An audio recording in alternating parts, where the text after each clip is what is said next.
Welcome back to Conceit, everybody. I'm Clayton Hester. Thanks for joining me again.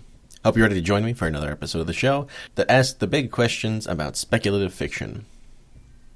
On today's episode, I'm going to be having a great conversation that I've been looking forward to sharing with you all with Dr. Gary K. Wolfe. He's a science fiction and fantasy critic. He's a professor emeritus at Roosevelt University, and he's a reviewer for Locus Magazine and the Chicago Tribune. I personally first discovered Dr. Wolfe's work through the Great Courses series, which I love, and he had done the course called How Great Science Fiction Works. Highly recommend those to anybody who is a big science fiction fan.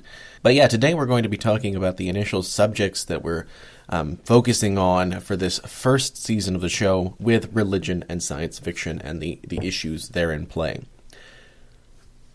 Dr. Wolfe is extremely fluent in science fiction, knows a lot about the science fiction genre. I mean, he has written the book, the several books about science fiction, and it's just it's a great conversation, and I hope you'll enjoy. All right, everybody, welcome to the podcast. I'm Clayton Hester. Today we have with us Dr. Gary Wolfe. And we're going to be talking about the subject of religion and science fiction. And while it is a niche subject, as we were kind of discussing ahead of time, it's also a very broad subject in that there's just so much that goes into it. It's interesting to see the ways in which science fiction, primarily focusing on things like, well, science, first of all, and how that naturally, in some way, as part of the human experience as well, and how the science turns in on the human experience, seems to be a pretty consistent recurrence. Would you say something to that effect, or what is your thoughts on that? Well, I think one of the things that's obvious about the relationship of science and religion is that they ask a lot of the same questions. They ask about the origin of the universe, the possible end of the universe, the ethical responsibilities. There are all kinds of issues that clearly are kind of eschatological issues. The difference is, of course, that science, and by extension, I think science fiction, tends to look at what they consider to be measurable, replicable results rather than faith. So I've talked to a number of science fiction writers who believe that there's a natural disconnect between science fiction and religion, because science fiction is not based on faith, it's based on evidence.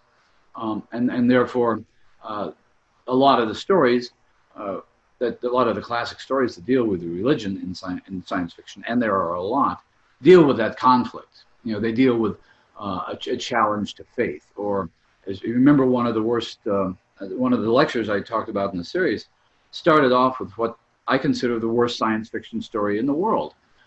Which has been done over and over again. It even made it to the Twilight Zone, where you've got a couple of characters at the end of the world, and they're the last two humans on Earth after a nuclear war or something. And at the very end, we find out that their names are Adam and Eve. Yeah.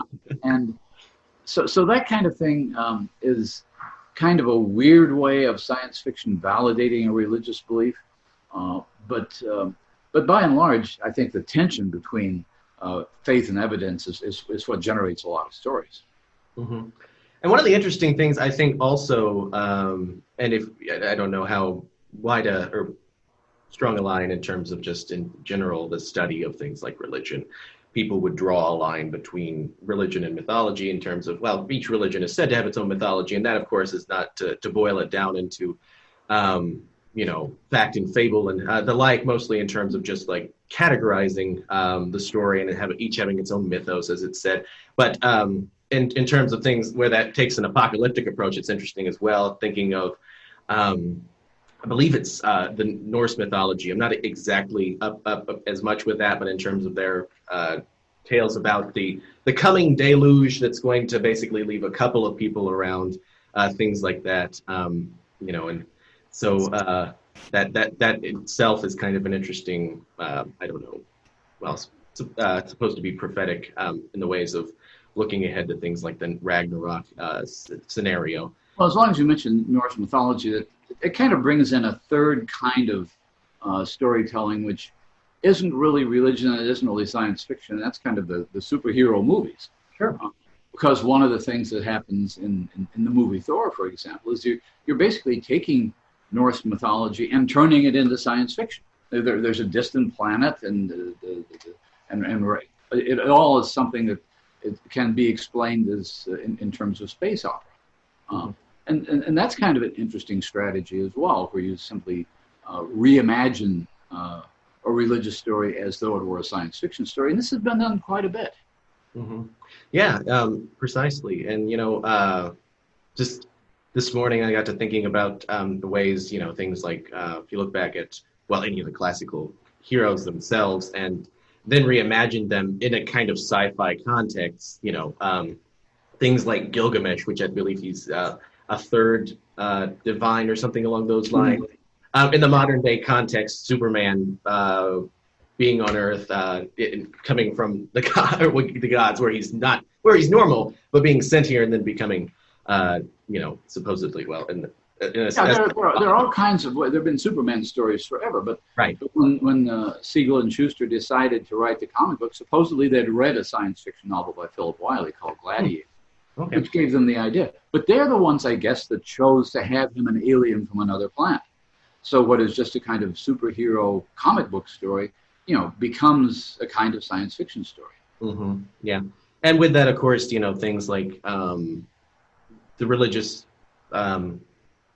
characterization of, things like Clark Kent being sent into space, being shot into space, as it were, right. As last hope, of course, mirroring things like, Moses and the river, of course, and those kind of allusions, those kind of things. And, with that, do you think, I suppose one way of putting it would be, does science fiction take on the language of religion, while also, you could say, take on the symbolism, take on the typologies of religion in order to express things? The one that comes to mind for me most often is Frankenstein. In Frankenstein, Frankenstein's monster has the dialogue about, I should have been thy Adam, and yet I'm your fallen angel, sorts of things. Do you think sci-fi takes on the language of religion for a particular purpose? Sometimes it does, and it depends on the writer. When you mention Mary Shelley, for example, of course, she subtitled Frankenstein the Modern Prometheus, so she was clearly drawing on Greek mythology there. She's drawing a lot on Milton, on Paradise Lost, on Fallen Angels. There is a terrific series of novels by Aliette de Bodard, a French-Vietnamese writer who lives in Paris but writes in English, in which the fallen gods have basically been at war and they've ruined Paris, and it's a lot of stuff that could have been in Paradise Lost, a lot of Christian imagery, treated pretty much as not really science fiction, but as epic fantasy in that case. And one of the most famous science fiction novels that deals directly with religion is Walter Miller's A Canticle for Leibowitz, which not only takes up a lot of the language and imagery of religion, but it's basically about a group of monks trying to preserve some kind of culture and knowledge after a nuclear war. In other words, it's viewing a post-nuclear apocalypse as something similar to the Dark Ages. And that is another tension that I think shows up a lot in science fiction, where you have the Renaissance, the information being protected secretly by scientists, whereas frequently the religious forces are oppressive forces to hold back science, to hold back new discoveries, to hold on to orthodoxy. Yeah, and it's interesting you bring that up, because I think that's a good segue into another of the questions, which is, do you think that sci-fi in general, and this of course isn't to particularly say that sci-fi can categorically be said to always have this particular X, Y, Z approach to religion, but do you think that there's a way that sci-fi generally approaches it, and that the majority of science fiction writers would basically come to it, handle it in their stories? I hate making really broad generalizations about all science fiction writers, since so many of them are writing from different perspectives. For example, one very popular science fiction writer is Orson Scott Card, who's a Mormon who belongs to the Church of Jesus Christ of Latter-day Saints. And one series of novels basically retells the story of Joseph Smith as a series of fantasy novels. And another series of novels essentially retells the Book of Mormon as a science fiction story. And from his point of view, I'm pretty sure he sees that as a way of promoting the beliefs of the church, making them more accessible to a wider audience, and so forth and so on. On the other hand, there are writers who view religion as almost a pathology.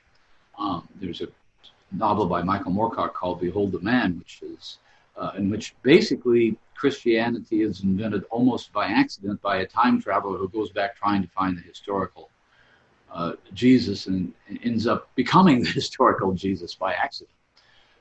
So there are attitudes all the way from frankly anti-religious attitudes, religion as oppression, to celebrating religion through science fiction. That gets complicated when you start thinking of religion as something beyond Christianity and its various offshoots. About 20 or 30, you mentioned Norse mythology, for example, which clearly is using a religion as the basis for fantasy. There were a number of writers. Roger Zelazny back in the 70s wrote a novel called Lord of Light, which is based on Hindu mythology. So one of the things that I've seen critiqued about science fiction is that sometimes when you're taking somebody else's religion, or you're taking a religion that really nobody subscribes to anymore, like the Norse myths or the Greek and Roman myths, you're free to use that as science fiction material. In other words, science fiction is any religion you don't believe in. That's a pretty good category, I think, in terms of that. Like, for instance, I recall the kind of controversy that I'd read about, and I don't know the fine particulars of it, but things like Gene Roddenberry in one of the Star Trek movies that they would make wanted to have this certain starship come that would basically be said to have been, the God of the Old Testament, New Testament, and things like that, and how that got shut down. I think maybe that would have been something that could have gone today, but in terms of that time. Something like that was very controversial. And so I think also you could compare that to, say, in the Star Trek series, when they find out that the god Apollo is an alien and just has these superpowers and such, psychokinetic abilities and those sorts of things. And that's exactly what I mean about appropriating this element. So. I don't think, I think you're also right that when you're making a TV show, especially all the way back in the 60s, or even making a movie, a lot of corporate decision-making goes into what you can and can't do. Mm-hmm. So you'll find a lot more controversial treatment of religion in written science fiction than you will in most movies. I'm trying to think of a good science fiction movie that deals with religion as something other than kind of a joke. The Apollo thing was almost a joke. Right. Yeah. I also find it interesting. Some of the other stories I've read is that corporate wanted to put a chaplain actually on the starship. I believe that's what I'd read. Which, I mean, so Roddenberry wouldn't really have that because of his particular vision for Star Trek. But personally, I think that would be fascinating, no matter what side you're coming from in terms of religious, secular, because of the fact that, well, we're out here, we're in space. It's like the kind of conversations that you could kind of inspire about that provides an interesting opportunity to have those kind of conversations. I know that, Firefly, for instance, had something similar with having the shepherd, as he was called, on board their ship. But having those kind of conversations, whether it be in ethics or, epistemology, those sorts of things. Well, one of the problems with the idea of a chaplain, of course, is that implies, for most people, it implies some particular kind of religion. Do you have a Christian chaplain? Do you have a Jewish chaplain? Do you have somebody who can speak to Muslims, to Hindus, to Jains, or in which case you basically just have a shipboard philosopher. Right. Yeah. For some reason now I can't even think of basically the analog would be, and I can't think of his name. The chaplain from MASH would have a Star Trek version of Yeah, something along those lines. yeah, that sort of thing going on. I think of also one of the books I've been reading was a collection of C.S. Lewis's called Of Other Worlds, I believe that's what it was. Yeah, a collection of his essays. Yeah, and so one of them was a conversation. I believe Brian Aldiss was part of the conversation, things like that. Famous conversation between Brian Aldiss, I think, is Kingsley Amis, and C.S. Lewis. Yeah, and I know that one of the things that they mentioned was his series, his trilogy, where he basically had said that he wanted to his space trilogy, wherein he has the man visiting other planets and such, and talking to other creatures created on other planets. And one of the things they talked about was whether he meant to be didactic with that, basically in terms of teaching the faith, and like basically saying, if this is what we had said, if this is what the case was, then we would be, this is what it would probably be like, something along those lines. And I know that he had said, well, it wasn't really meant to be didactic per se. But yeah, in other places he'd said that this is me kind of like taking the science fiction genre in a Christian way. Taking the imagery of science fiction. There are a lot of debates about that, and clearly Brian Aldiss was not on the side of C.S. Lewis, but C.S. Lewis was using imagery of science fiction, but he had rocket ships, he had people going to Mars, but essentially those were just using terms to write a religious parable. I mean, the idea of by the time you get to the third volume in that trilogy, the first one was Out of the Silent Planet, and then Paralandra, and then I think That Hideous Strength. It's clear that scientists are the bad guys, that the materialists who believe that the universe can be conquered and shaped through technological means are just flat out evil, and the spiritual people are the heroes. And the tradition that Lewis came out of, he was very influenced by a novel called Voyage to Arcturus, which looks like a science fiction novel because it has a spaceship in it, but none of it makes any scientific sense at all. And there's a lot of this in literary history. There's a famous Chinese novel from the 30s called Cat Country, which people go to Mars and they find out it's ruled by intelligent cats. Well, if you didn't use the name Mars in it, it's just a fantasy. And outside of that one trilogy of quote unquote science fiction, Lewis is mostly known as a fantasy writer. And his fantasy, like his science fiction, is very much influenced by his religion.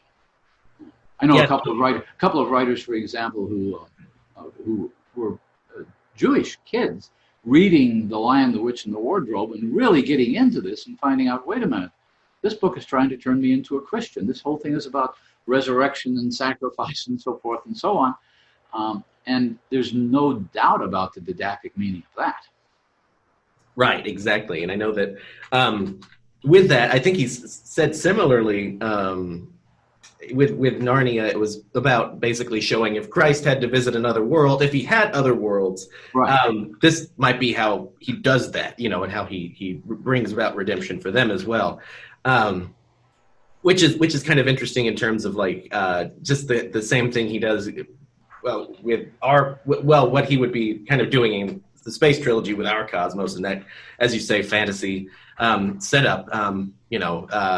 With regards to even like the second book, Paralandra, sees him having to save another world from having, an Eden crisis, if you will. So those sorts of things kind of are what he sees there. And so that presents an interesting kind of. Well, it's probably important that he was a convert to Christianity. He wrote a book about that. Mm-hmm. I think it was called Surprised by Joy was about his wife. But my guess is that religious converts are much more likely to write that kind of fiction than people who kind of are able to separate their idea of science fiction from their idea of religion. And now this I again try to keep away from any sort of whether it be kind of implied generalization or loaded question, whatever you want to call it. Do you think that do you think it's pretty? It's there's a way in which you can stably, for somebody who has faith, has a faith, and things like that, kind of positing those and packaging those in sort of a sci-fi story, fiction or fantasy story, if you want to blur those lines, but pretend possibly keeping to the sci-fi, assuming that's what they're going for here, because I know that fantasy lends itself pretty heavily to allegory at times. Of course, there's exceptions to anything, but talking myself in circles here. Anyway, do you think it's do you think there's a good measure of like how they would in general keep away from having a heavy hand in terms of... Yeah, you can certainly write about questions of faith while keeping the science fictional part of the narrative science fictional. In other words, you can write about faith but you're in a more limited way. If you're writing fantasy, you can pretty much do anything you want. If you're writing science fiction, there are some rules that you have to follow that make it science fiction. And there have been some very serious novels about faith and belief. There's James Blish's A Case of Conscience back in the 1950s. There was a novel by Mary Doria Russell called The Sparrow, which deal with, usually, interestingly enough, usually Jesuits. Science fiction writers like to write about Jesuits because Jesuits historically have been kind of the science and exploring branch of Catholicism. So you have a setup already where a character is both committed to rationality and to faith. And that combination is being tested in those novels. Can an alien species, not part of our own special creation, have a soul, for example?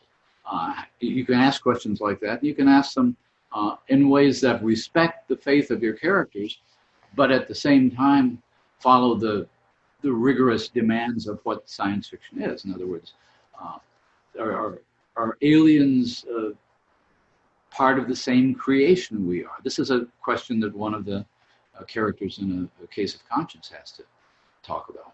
There are characters in, I mentioned The Canticle for Leibowitz, that deal with the same kinds of questions. So you can write about people who believe and are sincere about their faith and are trying to behave according to the ethics of that faith within a science fiction context. And that shows up quite a bit in the literature.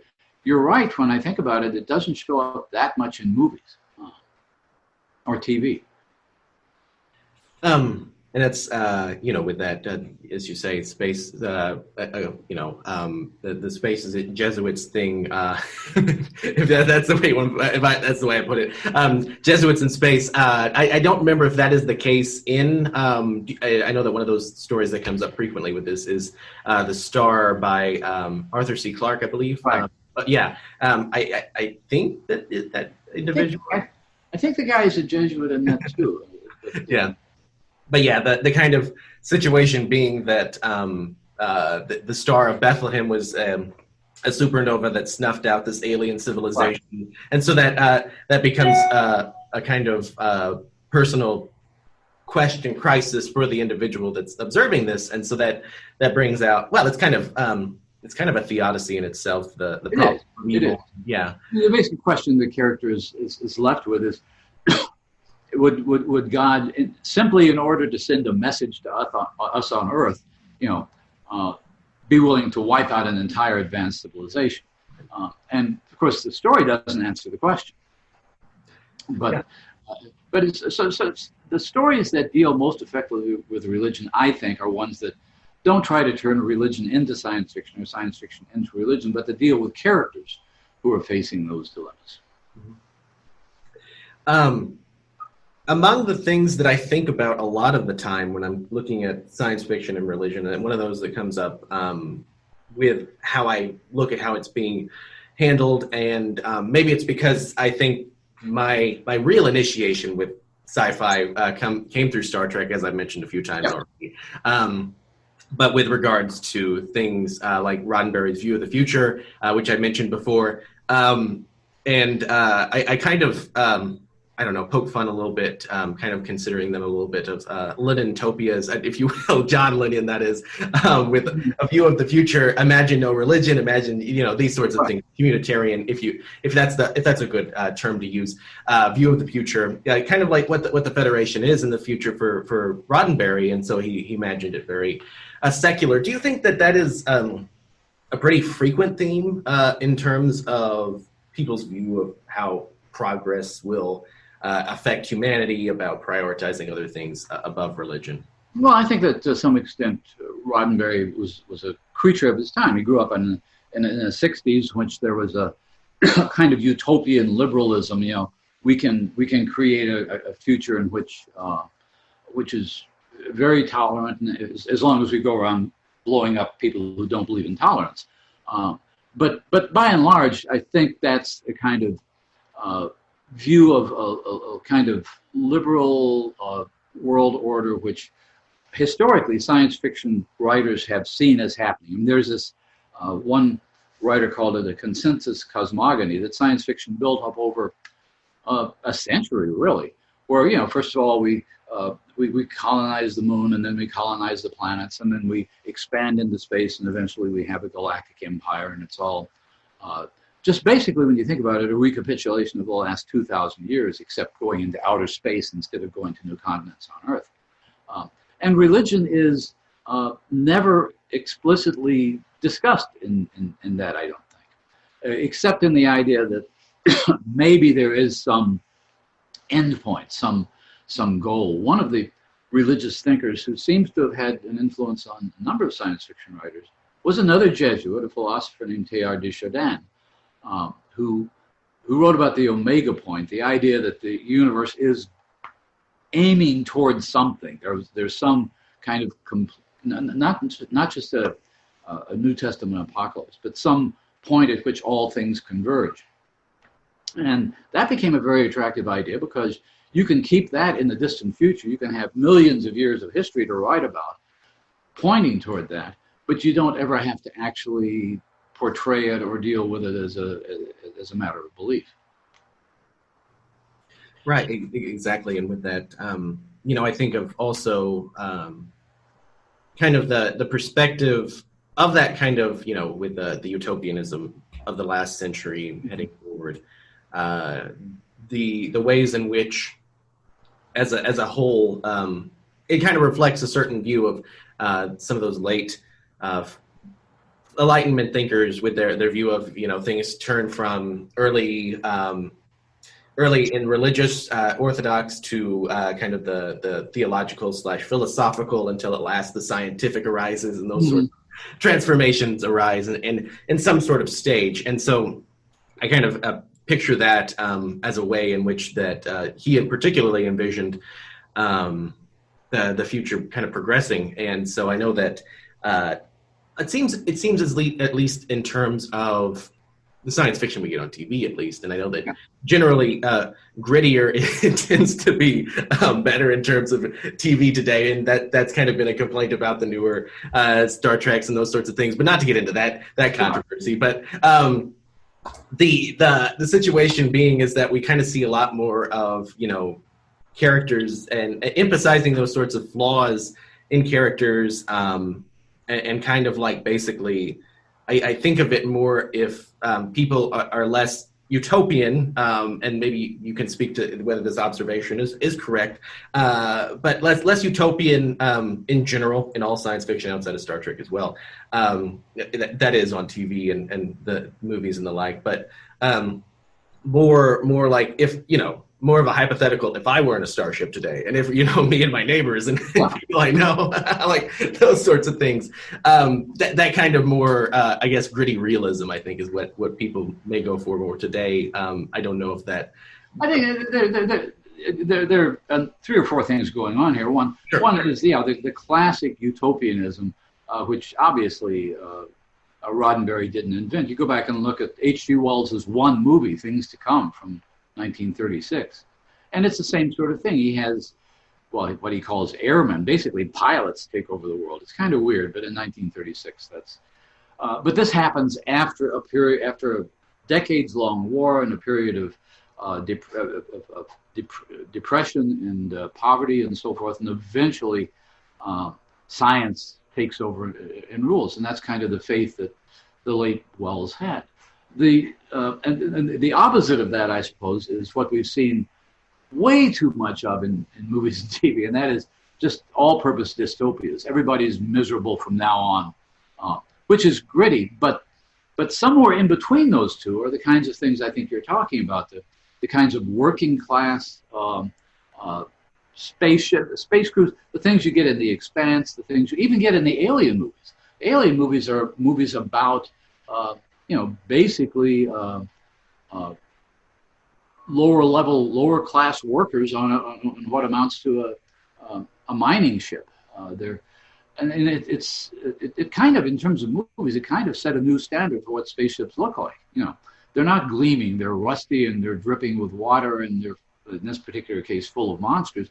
But if you leave the alien out of the Alien movie, you've got a pretty grim view of the future as a worker's dystopia. Yeah, and that presents kind of an interesting picture of where humanity is, and I know that I forget what it is in terms of G.K. Chesterton's thing about basically kind of the main empirical claim of Christianity is that people are suffer from it, and it ain't depravity, and it seems as though that kind of shares lends itself more to what we're seeing in terms of character conflicts and those sorts of things. And less of the utopian kind of crystal spires. I will say I started watching Things to Come. I didn't get too far. I guess I did not. You have to get past. Yeah, you have to get past the war that goes on for a long time. Yeah, I was like, this is going somewhere, but I'm not sure where it is yet. And so it was those classical utopian thoughts and where things are headed present an interesting light for kind of the times as well, as you had said. And so also one of the classic stories I think that kind of wanted to touch upon as well were kind of the stories about human apotheosis and about those sorts of things. One instance, and the one I kind of zero in on a lot of the time, is Forbidden Planet, those sorts of things as well. And you can see today the development of other stories and things. I think that Transcendence was one of those movies that kind of showed uploading human consciousness, trying to become God. And those sorts of stories, historically, especially with the kind of the moral at the end of Forbidden Planet was, don't try to become God, those sorts of things. And so there's kind of a Babel, kind of Icarus kind of takeaway. Do you think that is still a message that generally science fiction kind of evokes? Generally, I haven't. Maybe you're obviously the expert here, and so I'm sure if there's somebody that knows about it, it would be you. But in terms of where we are, as far as that kind of moral lesson, it doesn't seem as though that many shows in with people actually attaining godhood and that sort of thing. That's still an applicable lesson? I think I think science fiction kind of worked its way through that. There were all kinds of stories of not just people obtaining God, or becoming God, but artificial intelligences becoming God. I mean, there were enough stories like this all the way back in the 40s and 50s that a famous short story by Frederick Brown, which you may have heard because it was started out as a short story and became a joke that people just passed around, which has to do with all the computers in the universe in the far future being linked together into one massive computer. And they finally asked that computer the question they've been wanting to ask for forever. You can also, before I give you the punchline, you can see where Douglas Adams stole this from too. So they finally link all the computers in the universe together and ask the ultimate computer the ultimate question: is there a God? And the computer says there is now. And that's essentially as far as you can go with that. I think the idea of people attaining godhood or artificial intelligence attaining godhood is kind of an interesting idea, but it's not a very good story idea, because where do you go with that? Mm-hmm. Yeah. And yeah, that sort of story, usually it may be a moral lesson or things along those lines, and kind of that playing out of those sorts of things.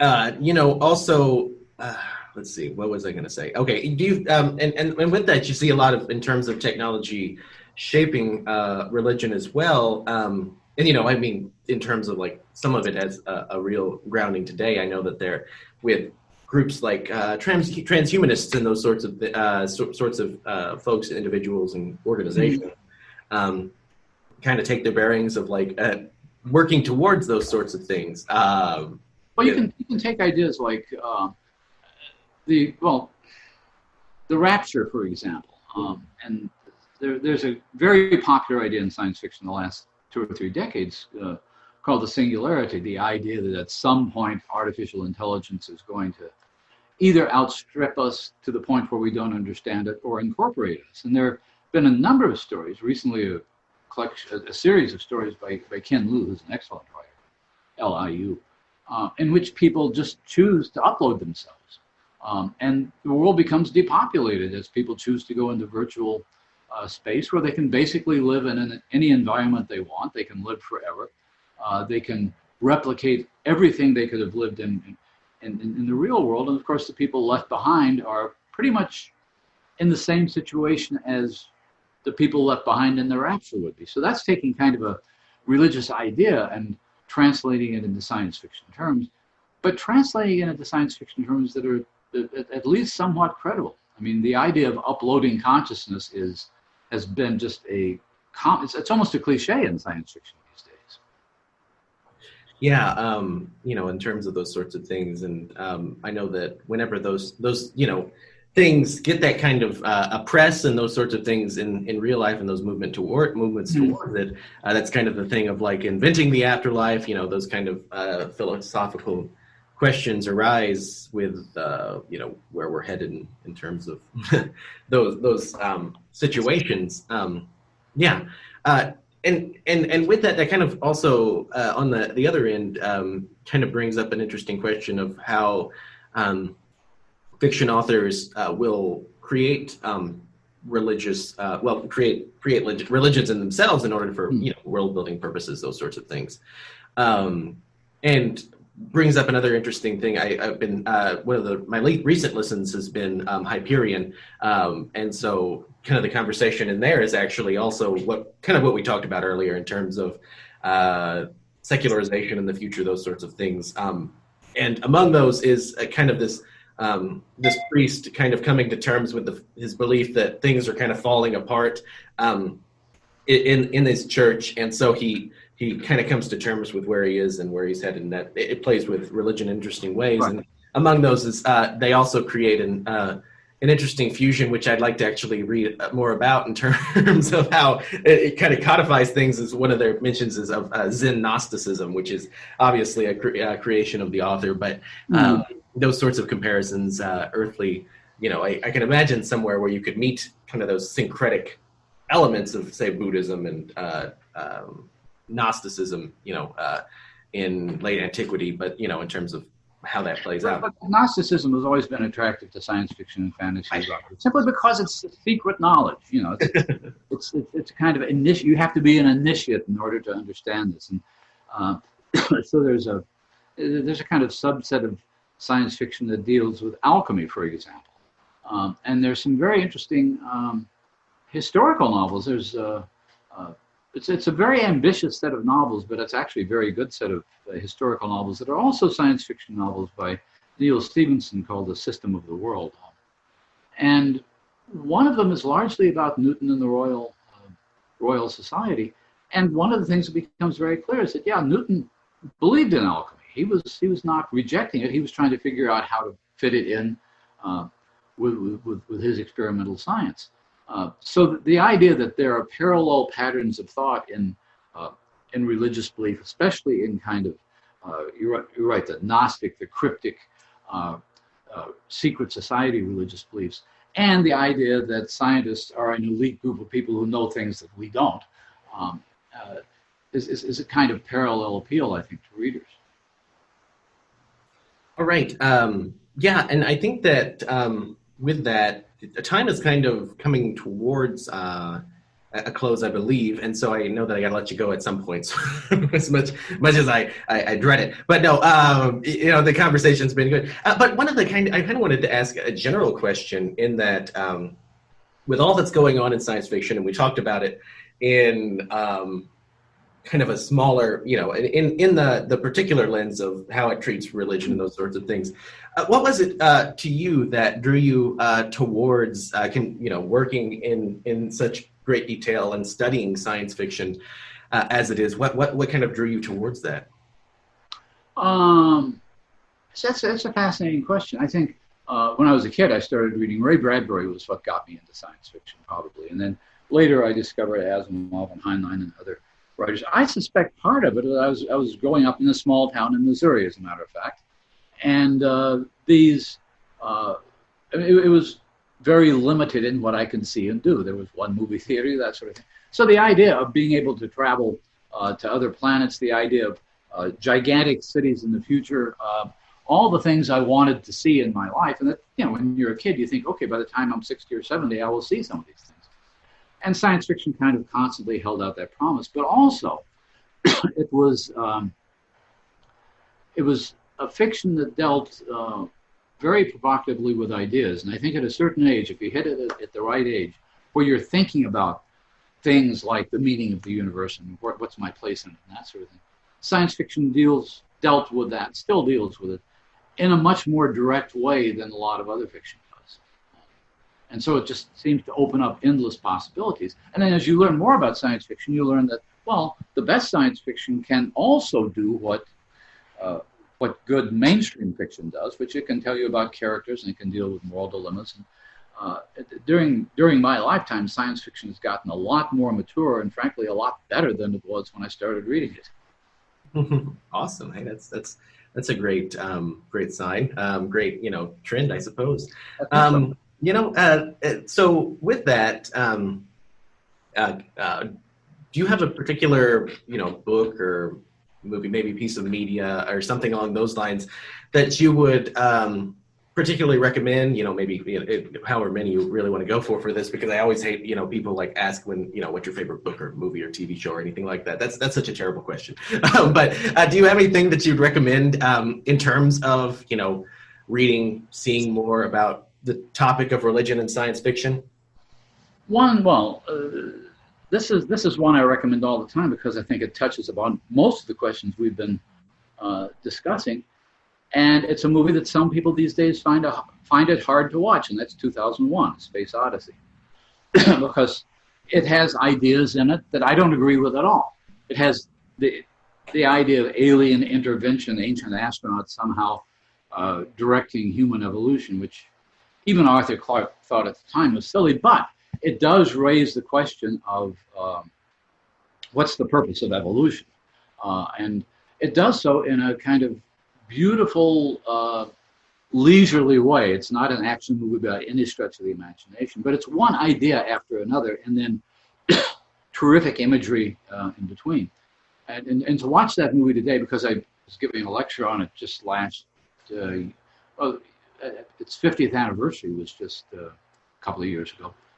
And so I looked at it again, and you realize, okay, there's no CGI in that movie at all. It's just brilliantly made. It looks gorgeous even today. So that's one example. There are other examples of movies and books, but that's one that brings together a lot of different aspects of science fiction. Arthur Clarke was somebody who, as you mentioned, the star, likes to deal with ideas of religion and eschatology and that sort of thing, even though he almost always writes himself into a corner because he doesn't really believe in these transcendental endings, but he writes his way into them anyway. There was actually a TV adaptation of the Childhood's End a few years ago that touched upon some of that, and it dealt a lot with how religious belief and science interact. You mentioned Dan Simmons, recent writers. Who would I recommend to talk about religious ideas in science fiction? One writer whose stories I think touch upon a lot of this is Ted Chiang, who's never written a novel, but he's certainly one of the most important science fiction writers alive, and he's written stories that are set within religious beliefs. In other words, his very first story was called Tower of Babylon, and it's a story set within Babylonian mythology. As people are climbing a tower, and they climb past the clouds, and then they climb past the moon and so forth, because this is the way the Babylonians viewed the universe. And Ted's argument, which I agree with, is that it's a science fiction story. It's just that it's a science fiction story written within the framework of another belief system. If you're a Babylonian 4,000 years ago, this story is a perfectly fine science fiction story. And he's even written a science fiction story from the point of view of a kind of fundamentalist Christian, where the pavement opens up and you can see hell down below you. So in other words, I would argue that what the most interesting writers today are doing are using science fiction as a way of constructing a story, but not necessarily limiting the worldview to the current scientific worldview. In other words, if you're following the rules, even if the rules are given to you by a religion, you can write a science fiction story within that framework. Now that's really fascinating, and I hadn't heard of those examples, and I'll be sure to check those out. But I've been thinking recently about things with Johann Kepler's Somnium and those kind of like early proto science fiction situations where he's got the whole setting kind of like an observation of the moon, those sorts of things, and he's got some kind of occult elements in there, which are interesting. Or even with Verne, whether with the kind of what we know now, how much we can like retroactively look back and call these things science fiction, shooting a cannon at the moon type thing. Yeah. Wouldn't be science fiction in today's context, but that's an interesting contextual way of looking at that. Well, I mean, when you go back and look at proto science fiction, you could look at Campanella and Godwin, and you mentioned Kepler. Those are science fiction works within the framework of what they thought to be science. Mm-hmm. Yeah. For that matter, so was Frankenstein. I mean, right. People argue that Frankenstein is really a Gothic novel and not a science fiction novel, but when you read it, the degree to which Victor Frankenstein rejects alchemy and rejects magic and insists that all he does is based on experimental science. And when you realize that Mary Shelley knew a good deal about experimental science, she knew about Galvani's experiments, for example, that it's a work of science fiction based pretty firmly in the science of its time. Which is really interesting also, and I think that that it can get away with some more just considering Frankenstein's secret knowledge, I guess, if you will, of his main secret of how he creates life and the way he gets to his grave and that sort of thing. But yeah, his general approach is pretty much firmly still tucked in science fiction. But yeah. All right. Well, thank you so much for joining me today. I really appreciate it. Hey, well, thank you for inviting me. I hope you have good luck with this. All right. Well, thanks so much. And thanks for everyone for listening. Have a great day.